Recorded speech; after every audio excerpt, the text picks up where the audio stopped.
¿Qué tal? ¿Cómo les va?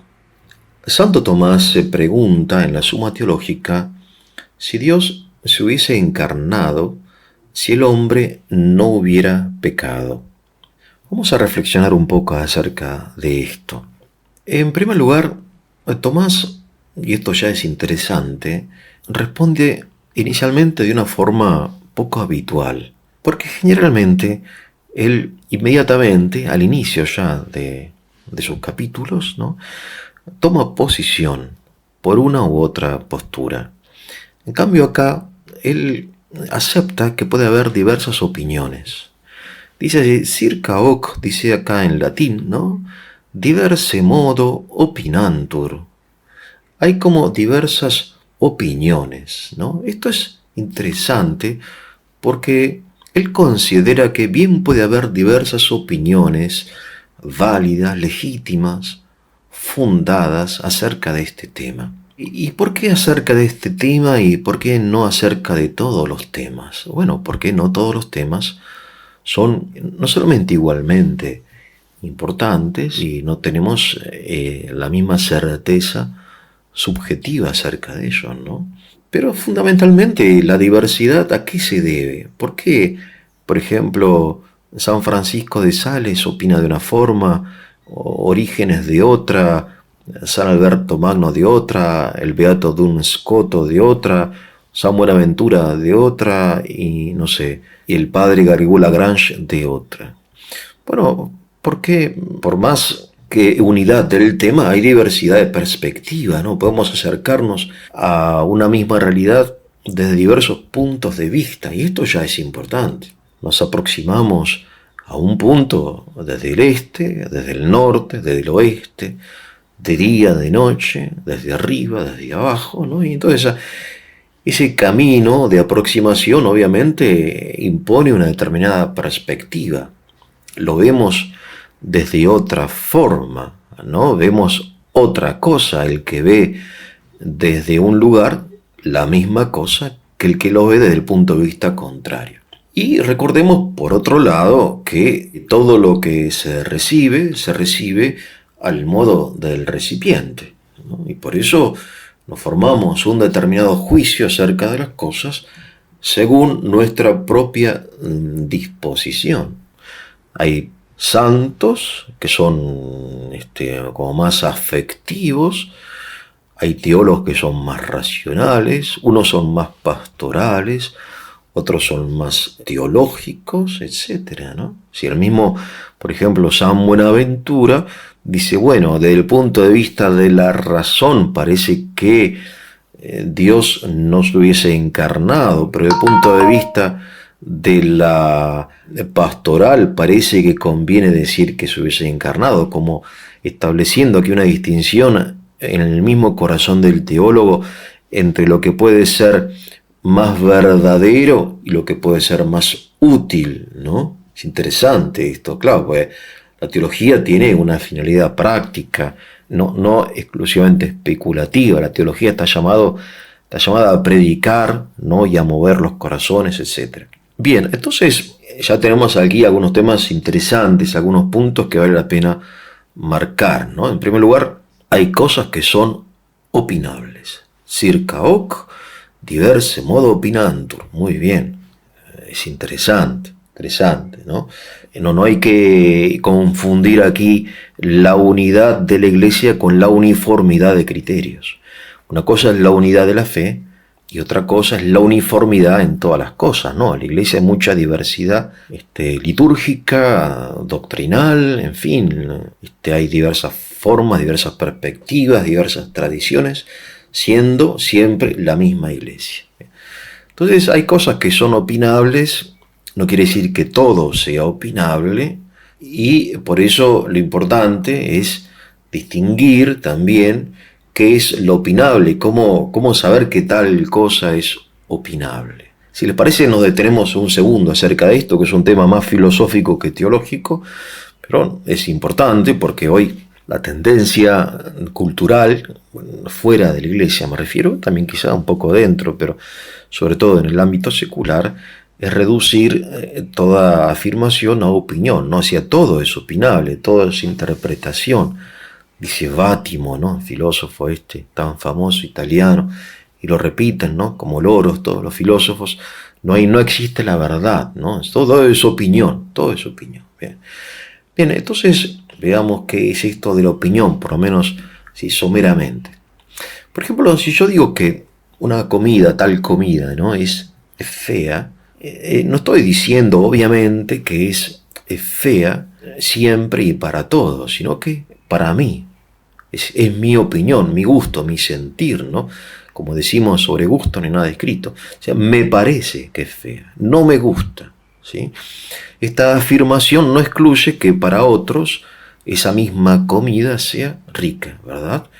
Tampoco estoy afirmando que mi paladar sea mejor. Estoy diciendo que es solamente mi opinión, ¿no? Y en este caso sería ridículo, imprudente, altanero, querer imponer mi opinión acerca de esta comida por el hecho de que no me guste, porque obviamente es solamente un criterio subjetivo. Criterio subjetivo opuesto al criterio objetivo, porque no puedo decir que esta comida no es pescado, si es pescado. O no puedo decir que esta comida no tiene harina si es, no sé, una pizza, ¿verdad? Es decir, hay en la opinión un aspecto obviamente subjetivo y objetivo, y debo reconocer ambas dimensiones. No puedo reducir lo objetivo a lo subjetivo hasta tal punto de decir que un pescado es, no sé, una pantalla de televisor y viceversa, ¿no? O reducir lo subjetivo al objetivo. Es decir, es una comida, no es una vajilla, es decir, no es un plato. Que no me guste es otra cosa. En cambio, si yo digo, por ejemplo, un tema actual que, por ejemplo, la apertura de la importación es un hecho positivo, estoy diciendo que, aunque creo que sea así, no excluyo que no lo sea, que me esté equivocando. O sea, según lo que yo puedo entender, según lo que veo, según lo que leo, según lo que escucho, me parece que una medida de tal tipo sería buena para la nación. Me parece que es buena. Pero no estoy seguro, no tengo certeza. Yo tengo certeza de que la comida no me gusta, porque en definitiva se trata de una certeza subjetiva mía. Pero no tengo certeza de que la apertura de los mercados sea algo positivo, porque puedo desconocer todos los aspectos del tema, ¿no? Y bien, entonces tenemos aquí al menos dos significados del término opinión, ¿no? La opinión como subjetividad, la opinión como afirmación objetiva pero carente de certeza. Bien, entonces, por un lado, yendo a un aspecto más práctico, es importante tener opinión, porque es una forma de desarrollar nuestra propia personalidad, el ir como formando, en forma seria obviamente, y fundada, opiniones acerca de diversas cosas, ¿no? Es decir, yo tengo que tener una opinión acerca de esto o aquello, de economía, de política, de religión, está muy bien. Pero por otro lado, para desarrollar no solamente la personalidad, sino la humildad, tengo que reconocer que en mi opinión hay mucho de subjetivo y mucho de desconocido, no puede estar 100% cierto. De modo que la personalidad sana debe converger en ella la fuerza, el carácter de tener una propia opinión y por otro la humildad de reconocer los límites, ¿no?, de la opinión. O sea, no ser ni agrandado ni ciego, pero tampoco ser una marioneta, un títere, digamos, ¿no? Es decir, no imponer mi opinión, pero tenerla. O sea, tengo que animarme, y insisto en esto, a tener una opinión, pero fundamentada en un conocimiento auténtico, sabiendo que un conocimiento auténtico requiere muchas veces, en temas difíciles, un gran esfuerzo, ¿no? Acerca de esto, bueno, Platón desarrolló este tema. Él habla de la opinión, ¿no? Eso, doxa lo llama él, opuesta al conocimiento, de la ilusión, de la creencia, de lo real, de lo aparente, etc. No quería dejar pasar esto porque me parece a mí de enorme importancia volver una y otra vez acerca de estos temas fundamentales que son de enorme importancia, porque hoy parece que todo es es opinable, ¿no? Es decir, un hombre, un varón, se pone una peluca y dice que es mujer, parece que no puedo opinar lo contrario, ¿no? En fin, cosas raras, ¿no? Es decir, estamos un poco todos un poco locos, me parece a mí. Hay como una especie de psicopatía colectiva en el mundo, ¿no? Que tenemos que defendernos de ella, observando el buen sentido, el sentido común, la forma natural y evidente de ver las cosas.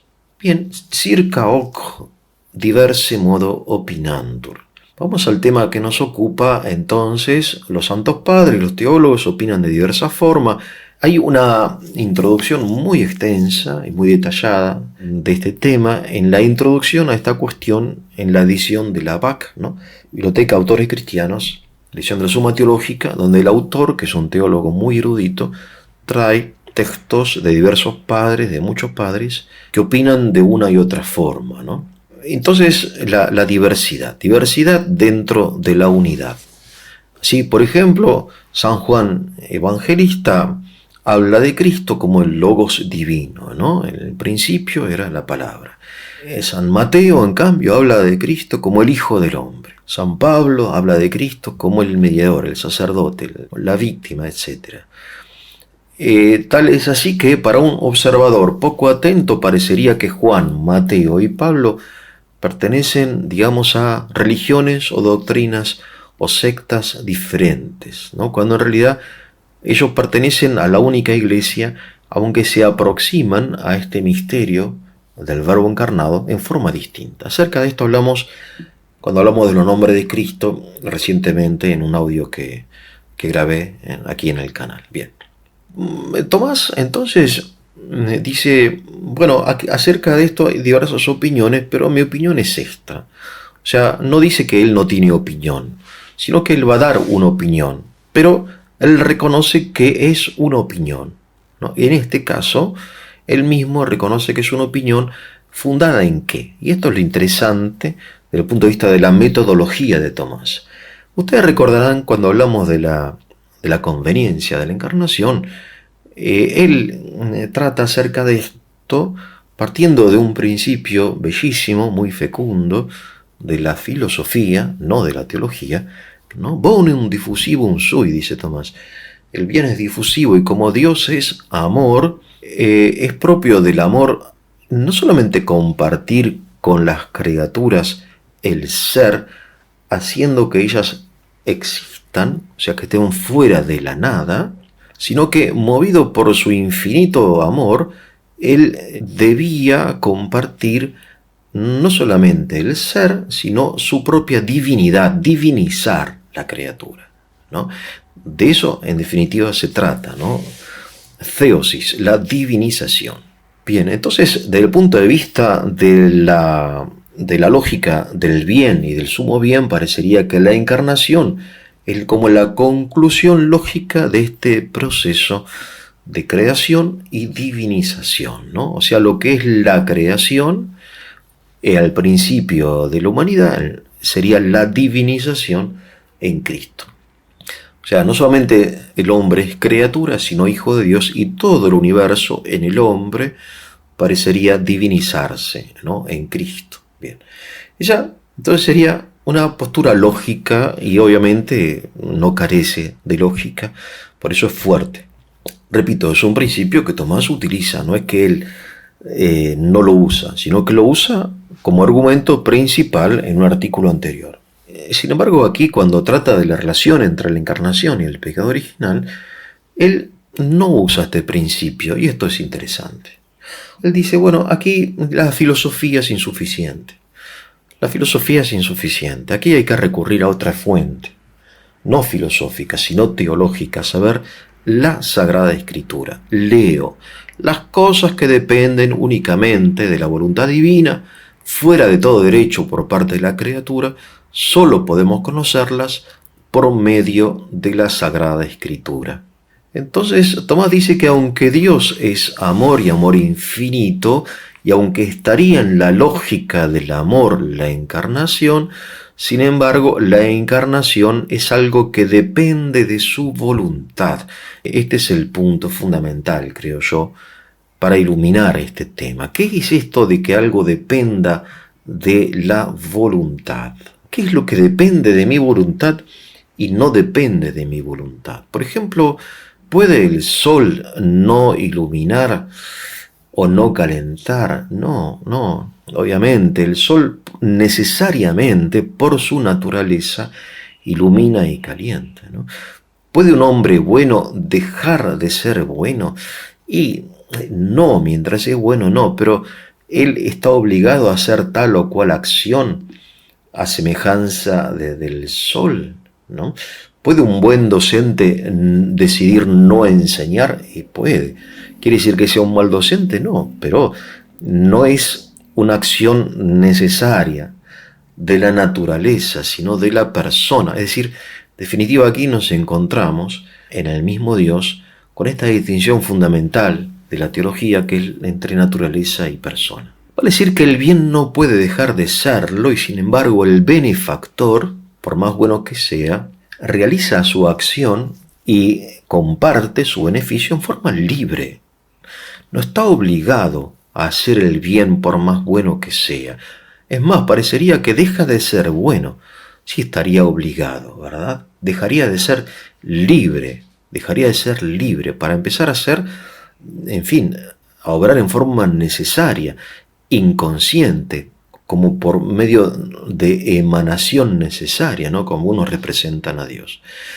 Bien, entonces, por un lado el benefactor no está obligado a realizar el bien por más bueno que sea, y esto no es tan fácil de entender sin esta distinción entre naturaleza y persona.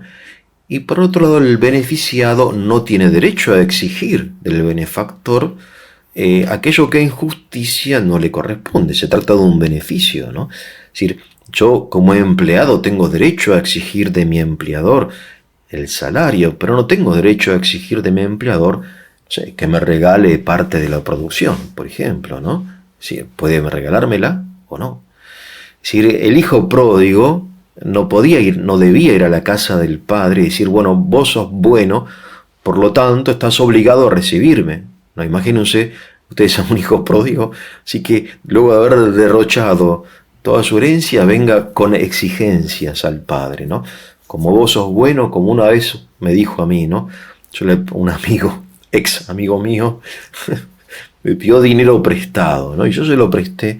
Entonces yo después se lo exigí, se lo pedí, me parecía que era correcto. Me dijo, no, pero ¿cómo? Vos sos cristiano, sos cura, ¿cómo vas a pedir que te pague la deuda?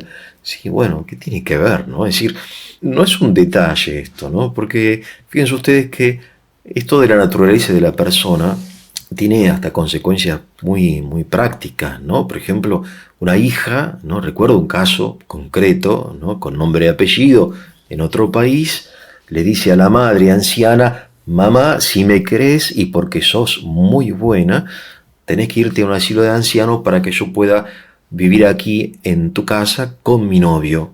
¿Se dan cuenta? Entonces la madre de repente se siente hasta obligada, por un tema de escrúpulo, o por no entender que el hecho de ser buena no significa que yo tenga que hacer lo que los demás quieren o lo que me obligan a hacer, ¿no? Es decir, no se le puede imponer o obligar a una persona que haga un acto bueno solamente por el hecho de que sea en general buena, ¿sí? Bueno, creo que ustedes habrán conocido situaciones similares de manipulación, etc.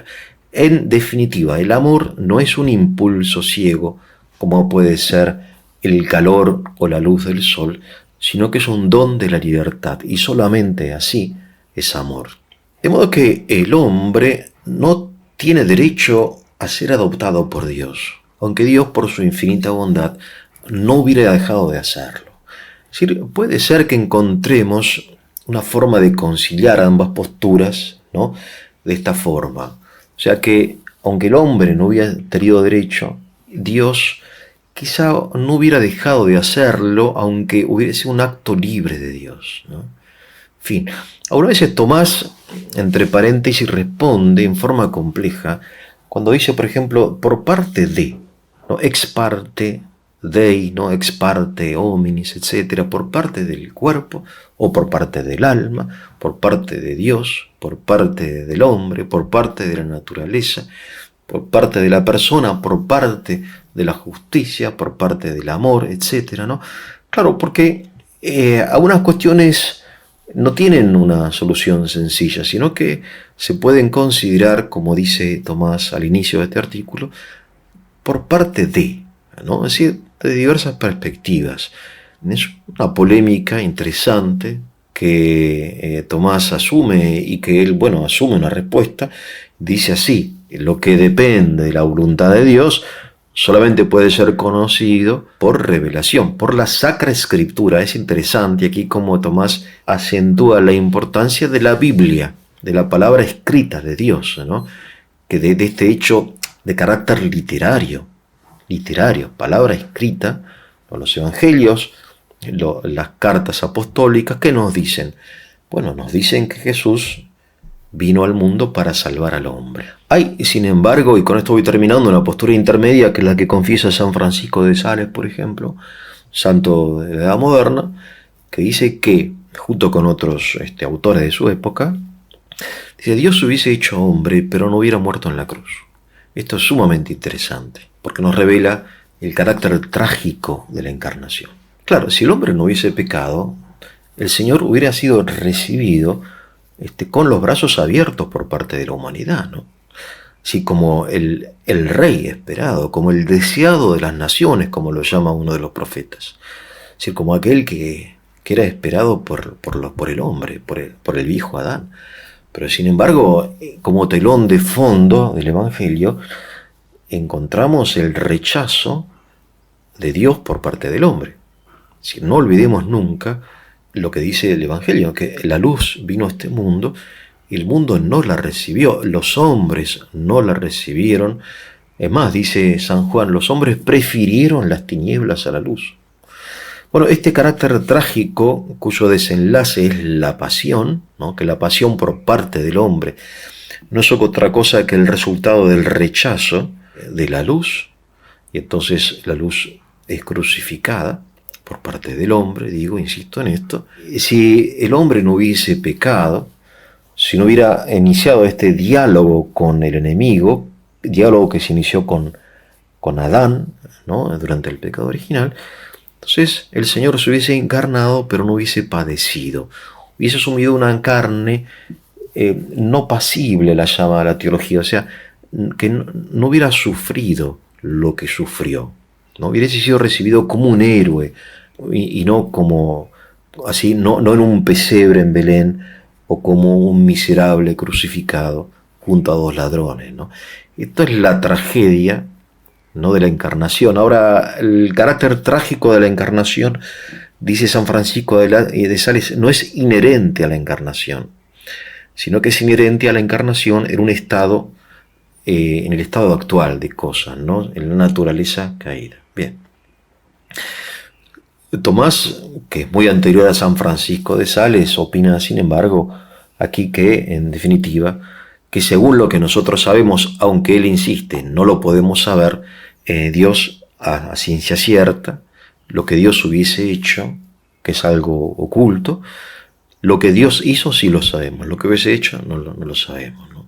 Bien, entonces este tema que nos ocupa no es un tema menor, porque nos ayuda una y otra vez a reflexionar acerca de la encarnación del Verbo. Termino con una observación de Orígenes, ¿no?, cuando comenta el versículo que los hombres no lo recibieron al Señor, ¿no? Es decir, él en definitiva dice, bueno, lo que sucedió en la encarnación es que Dios se hizo presente en forma física entre los hombres, pero no es que los hombres, por el hecho de que Dios se haya hecho presente, empezaron a amarlo.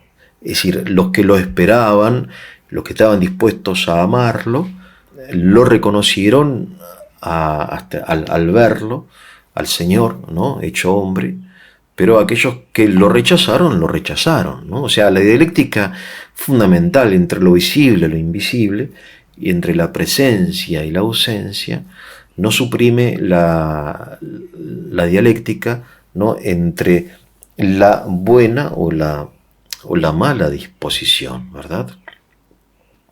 Porque la comunicación no solamente depende de la presencia, digamos, de los protagonistas, de los actores de la comunicación, sino de la disposición interior a escuchar y a compartir, ¿no? A dialogar entre ellos. De hecho, nosotros hoy gozamos de innumerables medios de comunicación y sin embargo estamos quizá más incomunicados que nunca. Bueno, espero que haya sido de su utilidad. Si así fue, le voy a pedir que compartan, se suscriban, le pongan el like para la difusión del canal. Que tengan un muy, pero muy buen día.